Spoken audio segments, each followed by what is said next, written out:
चलिए बात करते हैं कम्युनिटी के एक और न्यू न्यू वीडियो में। तो आयरन की बात करता हूँ सबसे पहले। तो सेकंड ट्राइमेस्टर में फिजियोलॉजिकल एनीमिया ड्यू टू हीमोडाइलेशन के कारण होता है।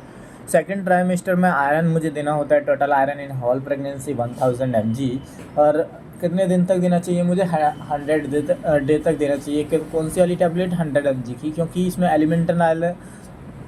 एलिमेंटल आयरन होता है 60 mg। और अगर इसमें बात करूँ हीमोपोइसिस में, तो हीमोपोइसिस में कितना बात कर 10 mg पार्टिसिपेट करता है या फिर मदद करता है हीमोपोइसिस में। तो 10 mg अगर मैं 100 दिन तक दूंगा तो 1000 mg ही पहुंचेगा मेरा हीमोपोइसिस में। बात करूँ आयरन कोजेस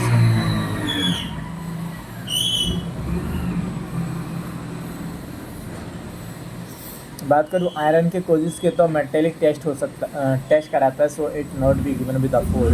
नोजिया कराता है, if nausea and vomiting present then given at the every evening time. Teeth discolouration कराता है, यूज़ द स्ट्रॉ यूज़ करो। ब्लैक टेरी कलर का स्टूल हो जाता है, तो कॉमन फाइंडिंग है ये तो। और best time for the iron के लिए इन बिटवीन मील होना चाहिए।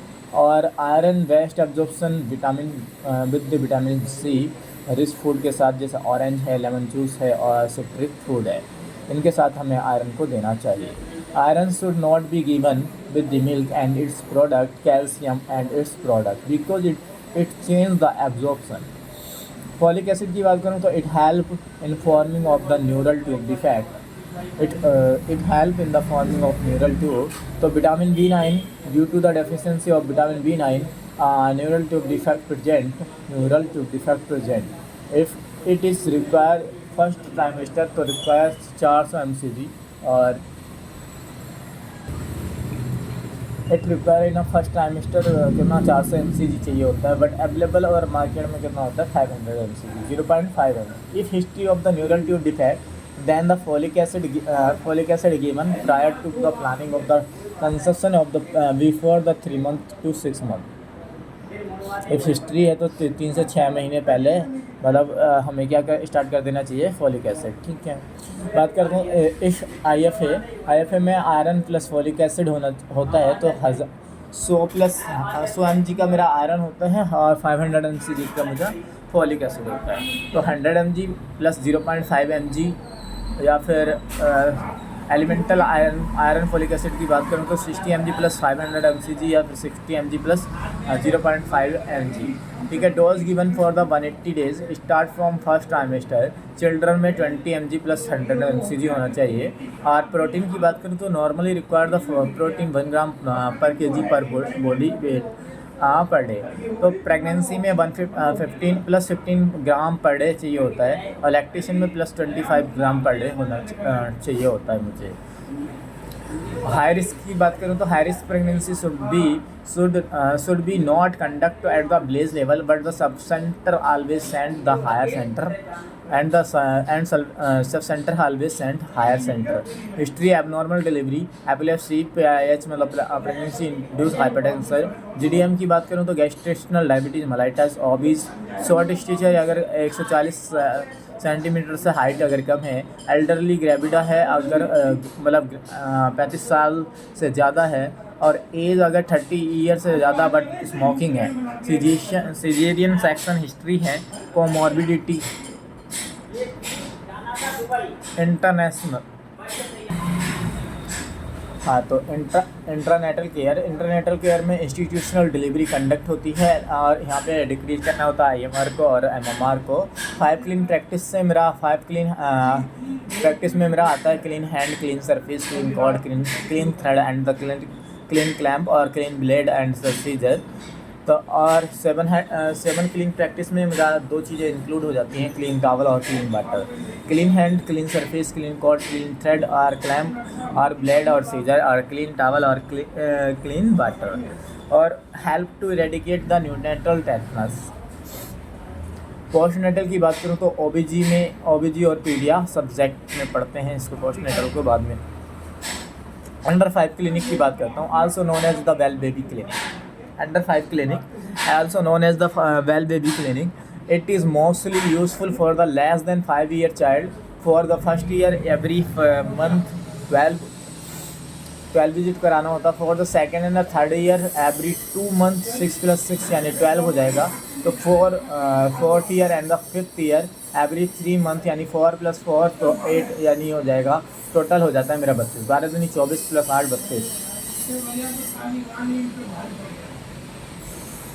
फैमिली प्लान कहते हैं ना,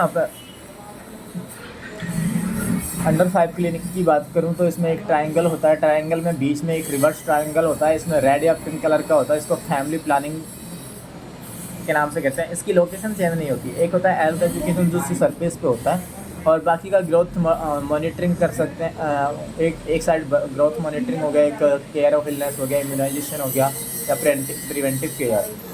तो फर्स्ट नंबर पे हेल्थ एजुकेशन, सेकंड नंबर पे प्रिवेंटिव केयर, और थर्ड नंबर पे care of illness, fourth number पे फैमिली प्लानिंग जो कि रिवर्स ट्रायंगल के अंदर होता है, रेड कलर या पिंक कलर का होता है। बात करता हूँ ग्रोथ मॉनिटरिंग, बात करता हूँ BFHI की, तो baby friendly hospital initiative. It is a first combined programme for the WHO and the UNICEF. 1991 में आया वर्ल्ड में, और 1993 में आया इंडिया में। टारगेट ब्रेस्ट फीडिंग कितना होता है, क्या इनका टारगेट था ब्रेस्ट फीडिंग को रोकना और एंगेज द बॉटल फीडिंग के अंदर मतलब इनका टारगेट था ब्रेस्ट फीडिंग को प्रमोट करना और एंगेज द बॉटल फीडिंग के एंगेज थे मिनिमम 6 मंथ्स, और मतलब ब्रेस्ट फीडिंग होनी चाहिए, और दैन वीनिंग होना चाहिए, shifting from milk to food. तो नॉर्मल डिलीवरी में एज सुन एज पॉसिबल मुझे ब्रेस्ट फीडिंग स्टार्ट कर देनी चाहिए, या विद इन 30 मिनट, और सिजेरियन में भी मुझे as soon as possible within 4 hours. Occupational health की बात करता हूँ। It is a physical, mental and the social well being at job place. Ergonomic की बात करता हूँ। It is a scientific branch that deal with the study with occupational hazard. बात करता हूँ डिसीज और ड्यू टू किसकी वजह से होता है, तो सिलिकोसिस सिलिका डस्ट की वजह से होता है, एस्बेस्टोसिस एस्बेस्टोस होता है, स्टेनोसिस टिन्स की वजह से होता है, टिन डस्ट की वजह से होता है, और सिट्रोसिस आयरन डस्ट की वजह से, पैगोसिस शुगर डस्ट की वजह से, बायोसिनोसिस कॉटन डस्ट की वजह से, फार्मर लंग्स हे ग्रेन या फिर grain dust, plumbism lead poisoning की वजह से होता है।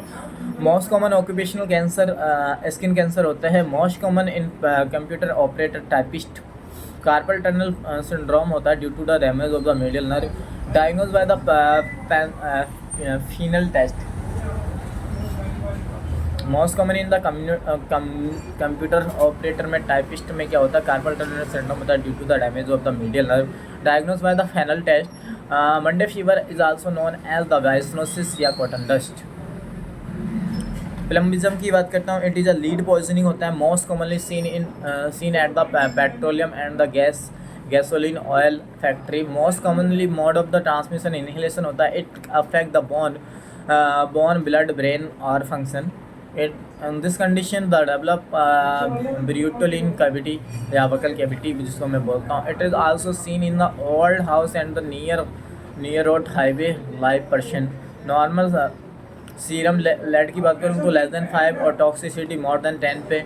इफ द ट्रीटमेंट की बात करूँ, if the lead poisoning 10 to 19 environmental change कर दीजिए। If the lead level more than 20 तो देन यूज द एंटीडोट।